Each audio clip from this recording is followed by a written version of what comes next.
Now, as we all know, the Boston Red Sox have been off to a pretty good start this year. At the time I am recording this video, they are currently 9-4 and are currently first in their division. And they have some promising players who have been proving themselves quite well. But are the Red Sox capable of making the playoffs? How is everybody doing today? It's Untitled back with another video, and today we're going to talk about the Boston Red Sox and if they are capable of making the playoffs this season or not. Let's not waste any time, and let's get straight into it. Now, the first place we need to start off is a couple of years ago. Back in 2018, the Red Sox were by far the best team in the MLB.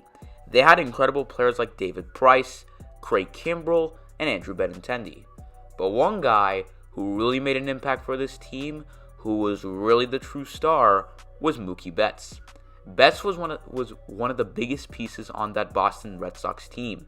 And that season in 2018, the Red Sox won 108 games.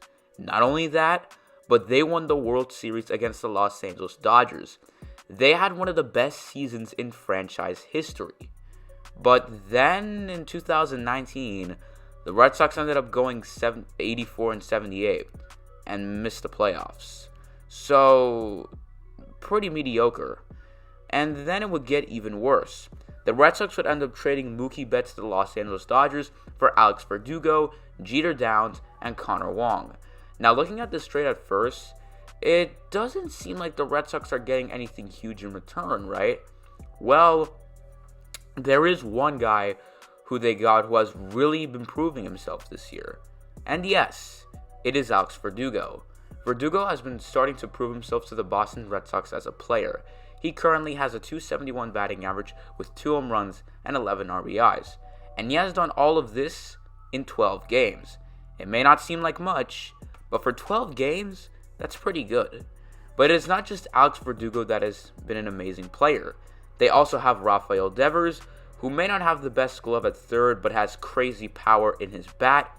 JD Martinez, no context needed, this man is an amazing hitter. And Xander Bogaerts, who so far has a high batting average for the Boston Red Sox. But they also picked up players like Hunter Renfroe and Kike Hernandez. Now, their hitting is clearly looking good so far, and the pitching is so far not looking too bad. Nick Pivetta, also known as that guy who has a 5 ERA every year, is so far starting off this season strong. In 2 starts, he has 2 wins, no losses, with a 3.27 ERA and 11 strikeouts.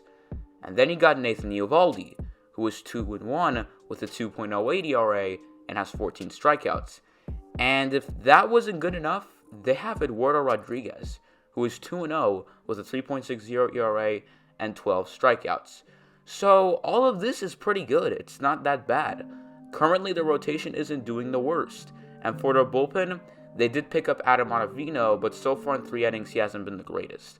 But still, Boston has been looking a little promising so far with their team. But if they want to stay like this and not go on a huge losing streak, they have to figure something out.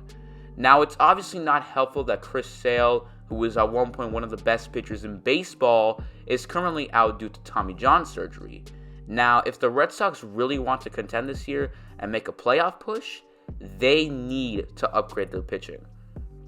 Now, I wouldn't say do it immediately, but give the pitchers time and see how they perform.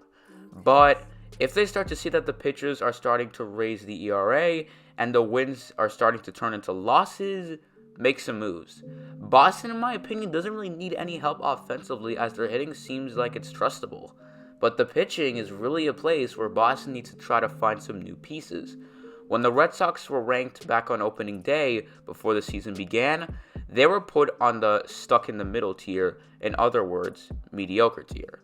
The article was written by a man named Mike Petriello, and he mentions how losing Mookie Betts, Jackie Bradley Jr., and Andrew Benintendi were all a huge loss. He also mentions how the Red Sox have pretty good players in the lineup, but their pitching could be a problem.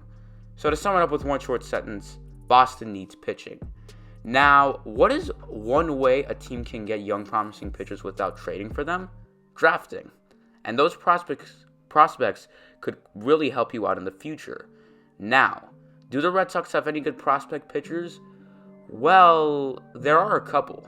Some guys that Boston has who are good are Brian Mata, who is a AA pitcher and hasn't been looking too bad, Tanner Houck, who is currently in the majors for Boston and is putting up good stats, and then you have Jay Groom, who did have a low ERA in the minors back in 2019, but it was only in 3 starts. Now, when it comes to talking about trades, it is a little too early to tell, but once pitchers start going on the trade block, the Red Sox really need to strike. So, in conclusion, if the Red Sox really want to contend this year, they must go out and get good or even decent starting and bullpen pitchers. I believe the offense is fine. They've clearly been good and it's been proven, and I think they can continue doing that. But then the pitchers is where stuff starts to get a little interesting. And if they ever start not performing well, I think Boston should definitely go out and try to get some pitchers for their team. That is going to be it for today's video, guys. Thanks for watching. I hope you enjoyed. Before we end up this video, though, I have a little announcement to make. Lately, I've been starting to stream on Twitch, and when summer arrives, I will be attempting to stream not every day, but maybe once a week or so. So if you haven't followed me on Twitch yet, go check me out, twitch.tv/sports_huddle. The link will be in the description. But as always, I hope you enjoyed. If there are any videos you'd like to watch more of me, click on these 2 that are right here. Trust me, you do not want to miss them. But I will see you all in the next video. I'm out.